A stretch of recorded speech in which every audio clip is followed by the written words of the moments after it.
Oh, mga kaplantito, plantita, si Mami uli. Ito naman ang i-discuss natin today. Ang flowers. Meron tayong Virgin Mary dito sa backyard. Oh, Mami, ikaw na. Oh, ito ang mga roses ni Ronnie. Yun oh, red. Ano pa lang, ilan pa lang dahil hindi pa nag-uusbong yung iba. So, ito ang red roses. Ito ang pinaka mabango sa lahat. Para siyang divine yung pabango niya, parang divine. Oh, Para siyang ito religious. naman kulay yellow. Itong yellow. Lemon yellow yan. Itong yellow ang pinaka-favorite ko sa lahat ng roses. Ayan, favorite din ng mga bees. Lemon Kasi yellow. mabango rin to.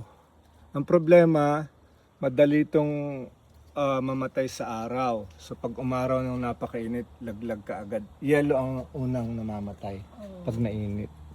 Oh, ito naman. Ito naman, white, pure. Ito ang parang mabango rin siya. Pero pinakamabango talaga ang red and yellow. Tapos parang purity. Kumbaga sa pag i-discuss mo yung bawat color nila, white is pure, red is divine. And then itong yellow is para siyang exotic. Exotic ang niya. Oh, ito pang isa pang red. Ito, red din. Mabango rin to. Pero mas mabango yung isang red doon. Sa una. Kasi iba yung pagka-rose niya eh. Hindi siya yung mga nakikita mo sa market na binibigay, yung pinangririgalo. Iba talaga mga yung buhay nun. Oh, yun. Ito yun. Ha? Ito yun. Ito yung rose na to. Yun yung mga binibili sa market. Ang white, maganda ang white. Ayan o. It symbolizes purity. Tapos yun yan. Mamaya ano mo na. Ito, merong yellow white. Para siyang yellow pero may pagka-whitish. Ito mami, discuss mo naman to. Oh, ito naman. Parang anong tawag dito?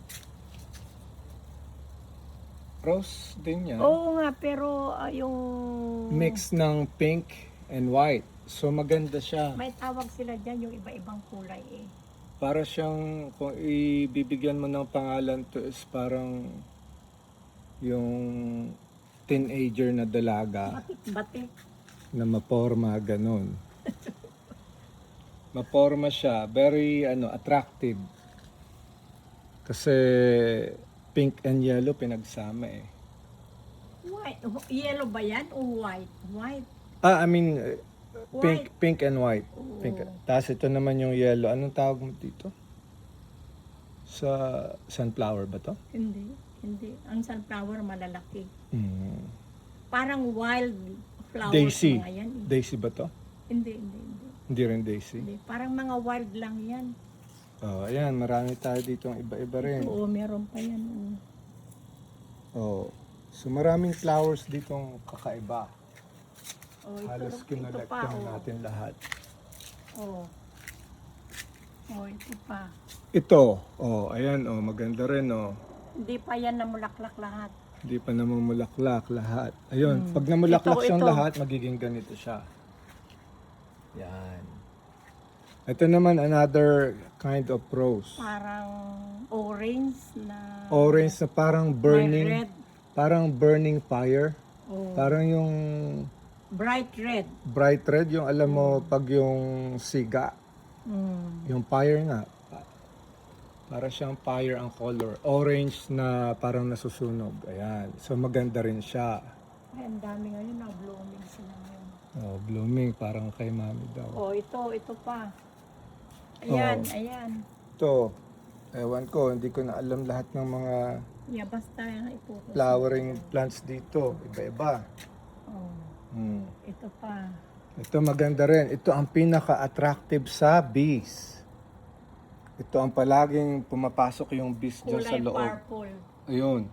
Kumukuha sila ng nectar doon sa dulo. So yan ang pinaka-attractive sa bees. Meron na naman tayong yellow flower. Oh, ito may orange, ay kulay blue. Yan, Namulaklak yan lahat maganda. yan ang pinaka-favorite ko sa lahat ng flowers dito. Sa roses, yellow. Sa ibang flowers, ito kasi magiging blue lahat yan. Hanggang doon sa dulo. Magandang ilagay. Centerpiece. Pag naglagay ka ng flower base, Focus centerpiece. mo nga rin. Oh, ito pa, iba-iba rin. May white. Ito, may pink saka yellow na magkakasama. Oh. Ayan. Oh. Mix siya. May yellow, may pink, Oh.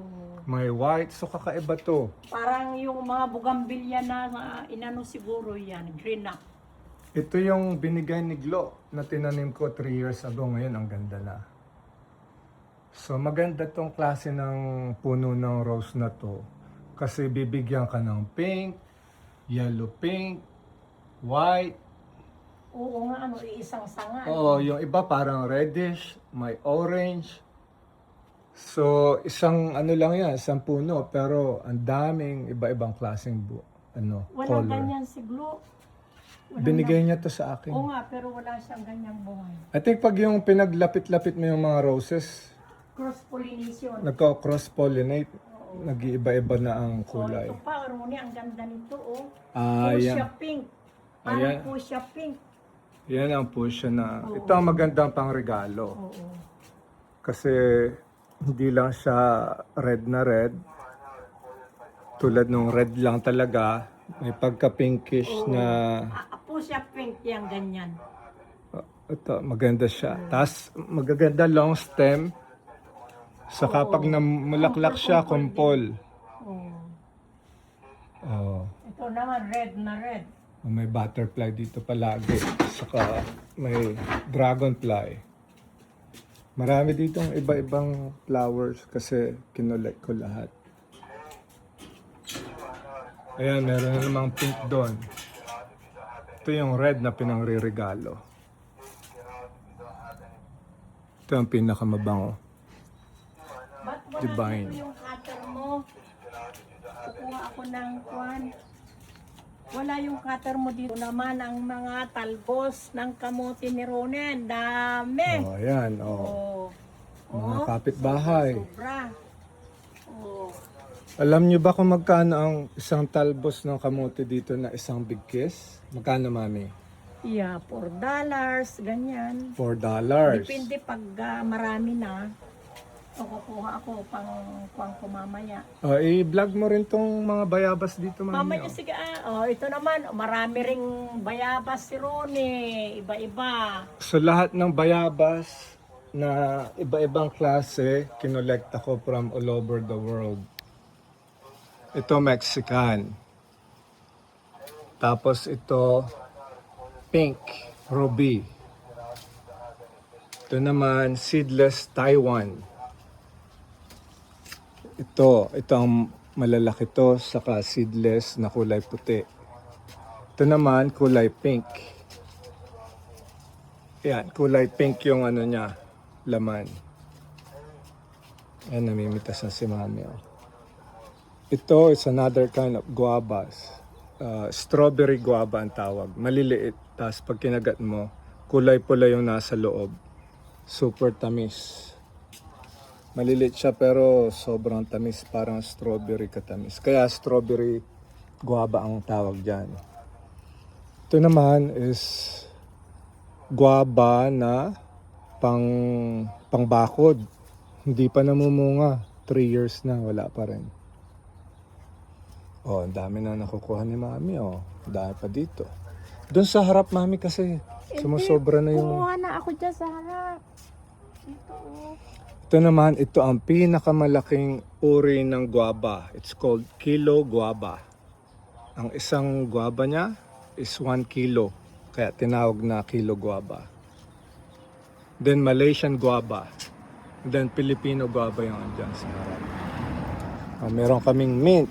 May sage. kamote. So, kompleto. Di na kailangan pumunta sa store. Oh, kailangan mo maglagay ng mint and sage kasi nagtatabo ito ng ano ng Snake. mga snakes Oo. saka yung Lamok. lamok saka daga. So daga, snakes and lamok, kailangan mong i-mix. Mix mo yung mga yan. Doon tayo sa kabila. Tapos kailangan mo rin lagyan ng fake snakes na ganito. Ang tama na Kasi ito, pag ta. may pumuntang mga snake, they hate other snakes. So, matataboy sila. Ang dami na nakuha ni Mami. Oh.